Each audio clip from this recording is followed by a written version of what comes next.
Students at the St. Martin's Secondary School are currently working on 3 information technology projects, which the head of the school's IT department, Petrus Gums, says will help the boys to develop their IT skills. Kristen John Dean has more in this report. With the aim of getting more youths involved in information technology, head of the IT department at the St. Martin's Secondary School, Petrus Gums, says the 3 projects will help the boys to learn more about IT by using what they already know to create new and innovative projects which can be used beyond the school level.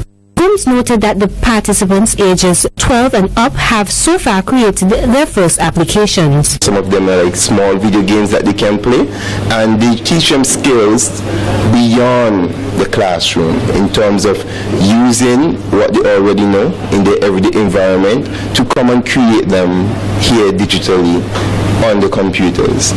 One of the biggest things that we are looking at is why developed countries' children or young lads are creating these applications, and we have kids here who have the same skill level but not getting into that field.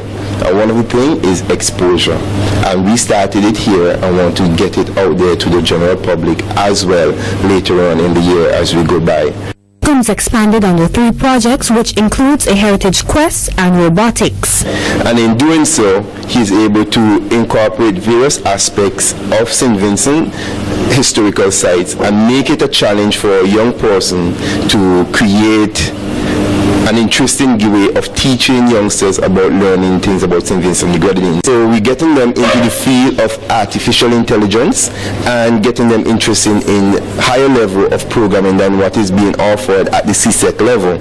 So here we have a robot unit that they created from scratch based on a blueprint, and you have the other parts on the desk over there that they're able to, that spare parts that they have remaining for the creation of the robot. So right now it is completed and it's programmed already. So what they're going to do is to run a simple demonstration of how the robot operated.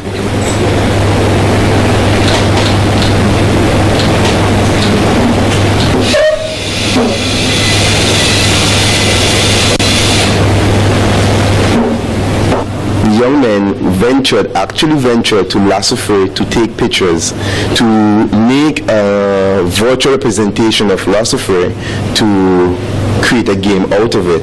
And the idea behind this one was to increase tourism through persons actually creating and playing the game, so that person can see some of our natural sites and maybe want to visit it once they go online.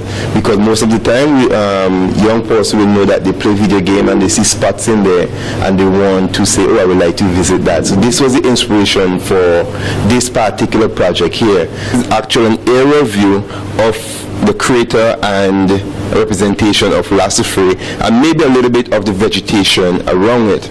And so this is him here where he completely interacting with the environment that they created and used several vehicles to get around the map.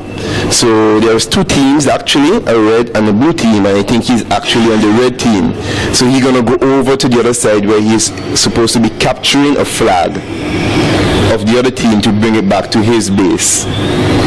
It is the school's hope that these applications will significantly expose the talents of the students creating these various IT applications. Kristen John Dean reporting for SVGTV News.